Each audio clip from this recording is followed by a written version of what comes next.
ഉള്ളത് പറയാം. ഛത്തീസ്ഗഡിൽ മലയാളി കന്യാസ്ത്രീകൾ അറസ്റ്റിലായത് കേരളത്തിൽ വലിയ രാഷ്ട്രീയ വിവാദത്തിനാണ് വഴിവെച്ചത്.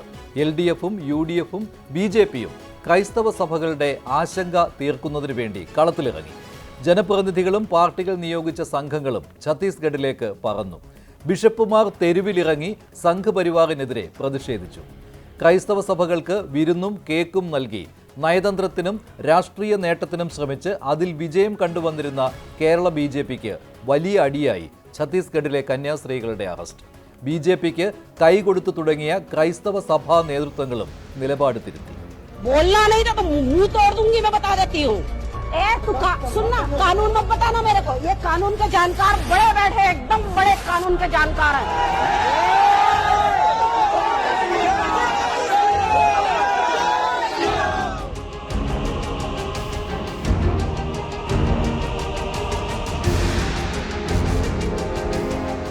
ക്രിസ്ത്യൻ വേഷത്തിൽ ശുശ്രൂഷ ചെയ്യുന്ന സിസ്റ്റേഴ്സിനെ കണ്ടപ്പോൾ തന്നെ അത് ഒരു കാരണമാക്കി മതസ്വാതന്ത്ര്യം നഷ്ടപ്പെടുന്ന രീതിയിൽ ഛത്തീസ്ഗഡിൽ ഈ പ്രവർത്തിച്ചത് അത് ഇന്ത്യൻ ഭരണഘടനയ്ക്ക് മതസ്വാതന്ത്ര്യത്തിന് തന്നെയുള്ള ഒരു ഗൗരവമായിട്ടുള്ള തെറ്റാണ്.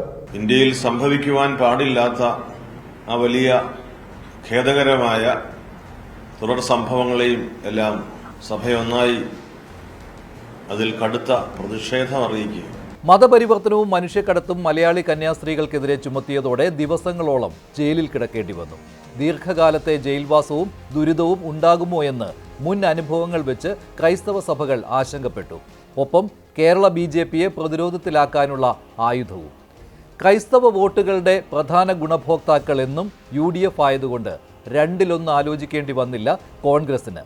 ഛത്തീസ്ഗഡിൽ മുൻ കോൺഗ്രസ് സർക്കാരാണ് നിർബന്ധിത മതപരിവർത്തനം ഇല്ലാതാക്കാൻ നിയമം കൊണ്ടുവന്നതെന്ന ആരോപണം വരുമെന്നറിഞ്ഞുകൊണ്ട് തന്നെ കേരളത്തിലെ രാഷ്ട്രീയ നേട്ടം നിലനിർത്താൻ കോൺഗ്രസ് കളത്തിലിറങ്ങി. കോൺഗ്രസ് MPമാർ വിഷയം പാർലമെന്റിൽ ഉന്നയിച്ചു. ഛത്തീസ്ഗഡിലേക്ക് നേതാക്കൾ യാത്രയായി. BJP സർക്കാർ down down down down down down ആലം നിങ്ങൾക്ക് മാപ്പ് നൽകില്ല, ആലം നിങ്ങൾക്ക് മാപ്പ് നൽകില്ല. Shame shame Bajrang Dal, shame shame Bajrang Dal. Two innocent nuns are in jail without any reason, without any reason. What a cruelty this is. If the country is a banana republic, without any reason you are keeping them in the jail. രണ്ട് കന്യാസ്ത്രീകളെ ദുർഗില് ജയിലിലടച്ചിരിക്കുകയാണ് കൊടും ക്രിമിനലുകളൊപ്പം. ഇതൊക്കെ നമ്മുടെ രാജ്യത്തിന്റെ അന്തസ്സിനെ ബാധിക്കുന്ന വിഷയമാണ്. കേക്കും കിരീടവുമായി ക്രൈസ്തവ ന്യൂനപക്ഷത്തെ പീഡിപ്പിക്കാൻ വേണ്ടി നടക്കുന്ന മുന്നമാരുള്ള ഈ സ്ഥലത്ത് ഞാൻ അവരോട് ചോദിക്കുകയാണ്, ഇന്ത്യയുടെ സൽപ്പേരിന് കളങ്കം വരുത്തുന്ന ഒരു നടപടിയിലും ഇവർ വ്യാപൃതരാകാൻ പാടില്ല എന്നുള്ളത്. നഡ്ഡാജി, നിങ്ങൾ പഠിച്ചത് ക്രൈസ്തവ സ്കൂളില്, പീയൂഷ് ഗോയൽ പഠിച്ചത് ക്രൈസ്തവ സ്കൂളില്, നിർമ്മല സീതാരാമൻ പഠിച്ച ക്രൈസ്തവ സ്കൂളില്, ജയശങ്കർ പഠിച്ച ക്രൈസ്തവ സ്കൂളില്. ആരെ മതപരിവർത്തനം ചെയ്യാൻ വേണ്ടിയാണ് അവർ നിങ്ങളെ പഠിപ്പിച്ചത്? നിങ്ങൾ ക്രിസ്ത്യാനിയായോ? ഇല്ലല്ലോ, നിങ്ങൾ ഹിന്ദുവായി നിൽക്കുകയല്ല ചെയ്തത്. ഇതുപോലെ ആതുര ശുശ്രൂഷ രംഗത്ത്, വിദ്യാഭ്യാസ രംഗത്ത് സ്തുത്യർഹമായ സേവനം നടത്തുന്ന ക്രൈസ്തവരെയും കന്യാസ്ത്രീകളെയും നിങ്ങളിങ്ങനെ പീഡിപ്പിക്കരുത്. ഇത് ഈ രാജ്യത്തിന്റെ സൽപ്പേരിനെ കളങ്കപ്പെടുത്തുന്ന കാര്യമാണെന്ന് നിങ്ങളെ ഞാൻ ഓർമ്മപ്പെടുത്തുന്നു. അതുകൊണ്ട് ഒരു കാര്യം ഞാൻ ഒന്നുകൂടി ആവർത്തിക്കാം. ഈ രാജ്യത്തിന്റെ ഫോറിൻ പോളിസി എന്ന് പറയുന്നത് ഓരോ പൗരന്റെയും കൂടി ഉത്തരവാദിത്തമാണ്. ഈ രാജ്യം മഹത്തായ രൂപത്തിൽ തലയുയർത്തി നിൽക്കണമെന്ന് ആഗ്രഹിക്കുന്നവരാണ് ഞങ്ങൾ എല്ലാവരും. LDFും കന്യാസ്ത്രീകൾക്കെതിരെ കള്ളക്കേസ് എടുത്തെന്ന വിഷയം പാർലമെന്റിൽ ഉന്നയിച്ചു. വൃന്ദാക്കാരാട്ടും സംഘവും ഛത്തീസ്ഗഡിലെത്തി. UDFും LDFും സ്വാഭാവികമായും BJPയെ പ്രതിരോധത്തിലാക്കി. LDF ഒരു പടി കൂടി കടന്ന് BJPയുമായി അടുക്കാൻ ക്രൈസ്തവ സഭകൾ നടത്തിയ നീക്കങ്ങളെ വിമർശിച്ചു. दो सिस्टर्स, दो नन्स जो सालों से गरीबों के बीच रहकर काम कर रहे हैं, ये छत्तीसगढ़ गवर्नमेंट और BJP की संकीर्ण एजेंडा के तहत आज जेल में डाले गए हैं. उनकी तबीयत भी खराब है, उनकी आर्थराइटिस है, बुखार है, उनको जमीन पर सुलाया जा रहा है. इंडिया न्यूज़ थोड़ा नीचे. और आज ये हालत है कि ये नन्स को ये सवाल पूछना पड़ रहा है कि उनके ऊपर बजरंग दल वालों ने आरोप लगाया कि वो विदेशी हैं. വിശ്വാസികളെ നോക്കാതെ പ്രധാനമന്ത്രി വിളിച്ച വിരുന്നിന് പോയതും ക്രൈസ്തവ സമൂഹത്തിന് BJPയോട് എതിർപ്പില്ലെന്ന സൂചനകൾ നൽകിയതും റബ്ബറിന് വില കൂട്ടിയാൽ MP-യെ തരാമെന്ന് പറഞ്ഞതുമൊക്കെ സഭാ നേതൃത്വത്തെ വിഷമത്തിലാക്കുകയായിരുന്നു. മറുപടി നൽകേണ്ടി വന്നു സഭ. കിട്ടിയപ്പോൾ മതിയായില്ലേ എന്ന ചോദ്യം നേരിടേണ്ടി വന്നു. കേരളത്തിലുള്ള ബിഷപ്സ് ഇക്കാര്യങ്ങൾ ഒന്നിച്ച് ചിന്തിക്കുകയും ആലോചിക്കുകയും ചെയ്യും. ഇക്കാര്യങ്ങൾ ഓൾറെഡി തമ്മിലൊരു ചർച്ചയിൽ വന്നിട്ടുണ്ട്. ഈ വിഷയം അതിനെ ശക്തമായി മുന്നോട്ടിറങ്ങുക തന്നെ ചെയ്യും. അതൊരിക്കലും അംഗീകരിക്കുന്ന കാര്യമല്ല.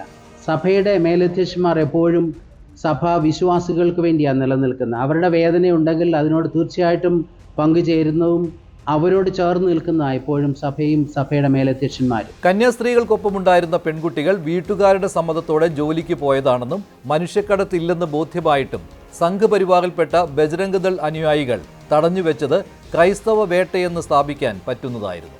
ഇതോടെ കേരളത്തിലെ BJP ഡാമേജ് കൺട്രോളിനായി രംഗത്തിറങ്ങി. തൃശ്ശൂരിലെ വിജയവും ക്രൈസ്തവ നേതാക്കൾ BJPയിലേക്ക് വന്നതും അവർക്ക് സുപ്രധാന പദവി നൽകി സഭകളെ സന്തോഷിപ്പിക്കാൻ ശ്രമിച്ചതുമൊക്കെ കന്യാസ്ത്രീകളുടെ അറസ്റ്റോടെ ഇല്ലാതാകാതിരിക്കാനായിരുന്നു BJPയുടെ നീക്കം.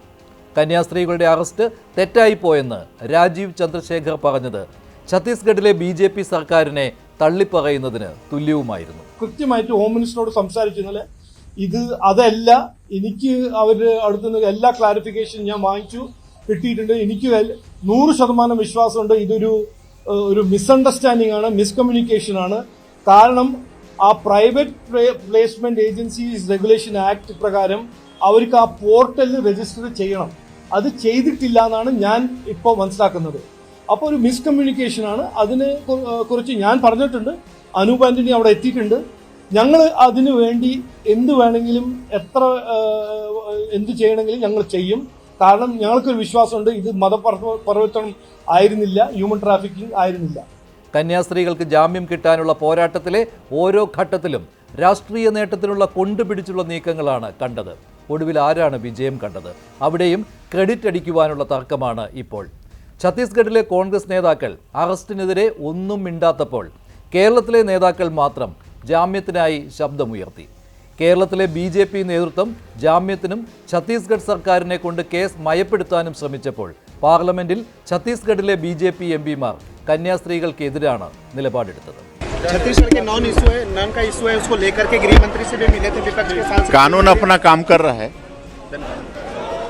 നിയമം നിയമത്തിന്റെ വഴിക്ക് എന്ന് ഛത്തീസ്ഗഡ് BJP മുഖ്യമന്ത്രി പറഞ്ഞെങ്കിലും അമിത്ഷായുടെ ഇടപെടലിൽ സർക്കാർ മയപ്പെട്ടു.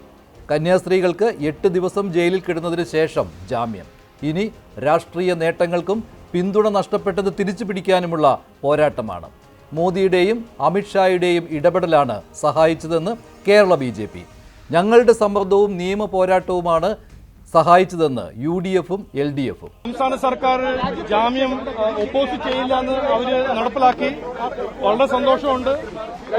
എല്ലാവർക്കും നന്ദി പറയുന്നു. ഇവിടുത്തെ മുഖ്യമന്ത്രിയും ആഭ്യന്തരമന്ത്രിയും എല്ലാം ഞാൻ കണ്ടു. അവരെല്ലാം ഞാൻ നന്ദി പറയുന്നു. ജാമ്യം കിട്ടിയതിൽ സന്തോഷം പങ്കുവയ്ക്കുന്നു. കാരണം ചെയ്യാത്ത കുറ്റത്തിന് കഴിഞ്ഞ 9 ദിവസമായിട്ട് ഈ 2 പ്രായമായ കന്യാസ്ത്രീ അമ്മമാർ ജയിലിലായിരുന്നു. ഇനി FIR ക്വാഷ് ചെയ്യുന്നു. ഈ നിയമപരമായി കോടതിയിൽ പോയി FIR ക്വാഷ് ചെയ്യുന്നത് വരെയുള്ള നിയമ പോരാട്ടത്തിന് പൂർണ്ണമായ പിന്തുണ ഞങ്ങൾ നൽകും. നാളെ ഏതൊരാൾക്കും എപ്പോൾ വേണമെങ്കിലും മുൻപിലേക്ക് വരാവുന്ന മട്ടിൽ 9 ദിവസത്തെ ജയിൽവാസം തീർത്ത അപരിചിതമായൊരു സാഹചര്യത്തിൽ കന്യാസ്ത്രീമാരായവർക്കും അവരോടൊപ്പം തന്നെ 3 ആദിവാസികൾക്കും കഴിയേണ്ടി വന്നു എന്നുള്ളത് നമ്മുടെ രാജ്യത്തിൻ്റെ ഭരണഘടന നിലനിൽക്കുന്ന ഈ രാജ്യത്തിന് തന്നെ അപമാനകരമായ സംഗതിയാണ്. ഇതിൻ്റെ FIR ക്വാഷ് ചെയ്യുന്നതിന് വേണ്ടി സർക്കാർ തയ്യാറാകണം. അതിനാവശ്യമായിട്ടുള്ള നീക്കം ഛത്തീസ്ഗഡ് സർക്കാർ യഥാർത്ഥത്തിൽ ഇത് ക്യാൻസൽ ചെയ്യുന്നതിനാവശ്യമായ നടപടി സ്വീകരിക്കണം. ക്രൈസ്തവ വേട്ടയെന്ന് പറഞ്ഞ് തെരുവിലിറങ്ങിയ ക്രിസ്ത്യൻ സഭാ നേതൃത്വം BJPക്കെതിരെ വലിയ വിമർശനമാണ് നടത്തിയത്. സംഘപരിവാറിനെ നിയന്ത്രിക്കാൻ BJPക്കും കേന്ദ്ര സർക്കാരിനും കഴിവില്ലെങ്കിൽ ചങ്ങാത്തം വേണ്ടെന്നും ന്യൂനപക്ഷങ്ങൾക്ക് നീതി ഉറപ്പാക്കിയിട്ട് മതി ചായ കുടിയെന്നും പറഞ്ഞു വെച്ചു. നിങ്ങൾ അകാരണമായി തടഞ്ഞു വെച്ചിരിക്കുന്ന ഈ 2 സിസ്റ്റർമാരെ അവർ കുഷ്ഠരോഗികളെ ശുശ്രൂഷിക്കുന്ന സിസ്റ്റർമാരാണ് അവര്. മിഷണറി പ്രവർത്തനം എന്ന് പറയുന്നത് സേവനം മറയാക്കിയിട്ടുള്ളത് മതമാറ്റത്തിന് വേണ്ടിയാണ്. ഒരു മറയില്ല. ഞങ്ങൾ തുറന്നാണല്ലോ സംസാരിക്കുന്നത്. നിങ്ങൾ നേരിട്ട് നോക്കൂ. ഞങ്ങളുടെ പ്രവർത്തനങ്ങൾ ഒന്നും ഒളിച്ചു വെക്കുന്നില്ല. ഈ സിസ്റ്റർമാർ അവരെ ആരെ ഒളിച്ചും പാത്തും കൊണ്ടതല്ല, നേരിട്ട് ചെയ്തതാണ്. നിങ്ങൾ നടത്തുന്ന പ്രവർത്തനം ഇവിടത്തെ പട്ടികജാതി പട്ടികവർഗ പിന്നോക്ക അധസ്ഥിത ജനവിഭാഗങ്ങളുടെ ഇടയിലേക്ക് കടന്നു എന്ന് അവരുടെ ദാരിദ്ര്യം മുതലാക്കി. അതുകൊണ്ട് സിസ്റ്റർ നിർമ്മല എന്താണ് മുതലാക്കുന്നത്? എന്താണ് ഈ മുതലാക്കുന്നത്? നിങ്ങൾ ദാരിദ്ര്യം എന്ന് പറയുന്നത് സിസ്റ്റർ നിർമ്മലയാണ്. മതപരിവർത്തനത്തെ കുറിച്ചാണല്ലോ നിങ്ങൾ പറയുന്നത്. നിങ്ങൾക്ക് ഉത്തരം പറയാൻ സാധിക്കുമോ? ഇന്ത്യയിലെ ഹൈന്ദവ ആശ്രമങ്ങളില് വിദേശത്തുള്ള ക്രിസ്ത്യാനികൾ വന്ന് മതം മാറുന്നതിനെ പറ്റി നിങ്ങൾ എന്ത് പറയുന്നു? കന്യാസ്ത്രീകൾക്ക് സംസ്ഥാന BJP നേതൃത്വം പിന്തുണ നൽകിയതിൽ പക്ഷേ സംഘ് പരിവാറും മറ്റ് ഹിന്ദു സംഘടനകളും ദേഷ്യത്തിലാണ്. വിശ്വ ഹിന്ദു പരിഷത്തും ഹിന്ദു ഐക്യവേദിയുമൊക്കെ മതപരിവർത്തനം ഉണ്ടായിട്ടില്ലെന്ന് സംസ്ഥാന BJPയുടെ വാദത്തെ തള്ളിക്കളഞ്ഞത് ഒരു വിഭാഗം BJP നേതാക്കളുടെ വാക്കുകളിലും പ്രതിഫലിക്കുന്നുണ്ട്. മനുഷ്യക്കടത്താണ് എന്ന ഒരാരോപണം ഉന്നയിച്ചുകൊണ്ട് നിസ്വാർത്ഥമായി സേവനം ചെയ്തിരുന്ന ഈ സിസ്റ്റേഴ്സിനെ ജയിലിലടയ്ക്കാൻ കാണിച്ചത് ഭാരതത്തിൻ്റെ മതേതര സ്വഭാവത്തിനും ഭരണഘടന നൽകുന്ന പൗരസ്വാതന്ത്ര്യത്തിനുമെതിരായുള്ള വെല്ലുവിളിയായിട്ട് മാത്രമേ ഞങ്ങളതിനെ കാണുന്നുള്ളൂ.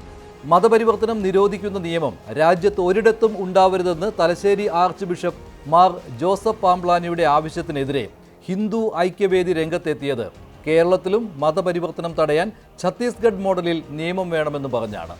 BJP സംസ്ഥാന അധ്യക്ഷൻ രാജീവ് ചന്ദ്രശേഖർ ക്രൈസ്തവ സഭകളെ ആശ്വസിപ്പിക്കാൻ അടിസ്ഥാന നിലപാടിൽ വെള്ളം ചേർത്തുവെന്ന ആരോപണം പാർട്ടിക്കുള്ളിൽ തന്നെയുണ്ട്.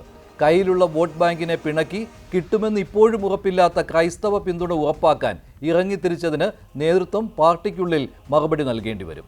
മതപരിവർത്തനം നടത്തുന്നുണ്ട് എന്ന നിലപാടിൽ മാറ്റം വരുത്തിയിട്ടില്ല. എന്നാൽ അറസ്റ്റിലായ കന്യാസ്ത്രീകൾ മതപരിവർത്തനമോ മനുഷ്യക്കടത്തോ നടത്തിയിട്ടില്ല എന്ന ബോധ്യത്തിലാണ് ഇടപെട്ടതെന്ന മറുപടിയാവും വിമർശനം ഉന്നയിക്കുന്നവർക്ക് മുന്നിൽ അവതരിപ്പിക്കുക. ആ നിയമം ജാമ്യമില്ലാ വകുപ്പാണ്. ജാമ്യമില്ലാ വകുപ്പ് പ്രകാരം അറസ്റ്റ് ചെയ്യപ്പെട്ട കന്യാസ്ത്രീകളെ കേരളത്തിന്റെ പൊതു താൽപര്യപ്രകാരവും അതോടൊപ്പം തന്നെ ലക്ഷോപലക്ഷം വരുന്ന ക്രിസ്ത്യൻ മതവിശ്വാസികളുടെ താൽപര്യപ്രകാരവും അവർ നിരപരാധികളാണ് എന്നും അല്ലെങ്കിൽ അവർ ജാമ്യത്തിന് അർഹരാണ് എന്നും നിയമപരമായി തന്നെ കോടതിയെ ബോധ്യപ്പെടുത്താൻ വേണ്ടിയുള്ള ശ്രമമാണ് ഈ സംഭവമുണ്ടായ അന്നു മുതൽ ശ്രീ രാജീവ് ചന്ദ്രശേഖരന്റെ നേതൃത്വത്തിൽ നടന്നത്. അതിന്റെ വിജയമാണ് ഇന്നുണ്ടായിരിക്കുന്നത്. ഛത്തീസ്ഗഡിലെ സ്വന്തം സർക്കാരിനോട് ഫൈറ്റ് ചെയ്ത് വലിയ റിസ്ക് എടുത്ത് കന്യാസ്ത്രീകളെ മോചിപ്പിച്ചു എന്ന ക്രെഡിറ്റ് ക്രൈസ്തവ വിശ്വാസികളിൽ നിന്ന് നേടിയെടുക്കാനാവും എന്ന പ്രതീക്ഷയും സംസ്ഥാന BJP നേതൃത്വത്തിനുണ്ട്. അതുകൊണ്ടാണല്ലോ കന്യാസ്ത്രീകൾ ജയിൽ മോചിതരായ ശേഷം രാജീവ് ചന്ദ്രശേഖറും സംസ്ഥാന ജനറൽ സെക്രട്ടറി അനൂപ് ആന്റണിയും അവരുടെ വാഹനത്തിൽ തന്നെ കന്യാസ്ത്രീകളെ കോൺവെന്റിൽ തിരിച്ചെത്തിച്ചത്.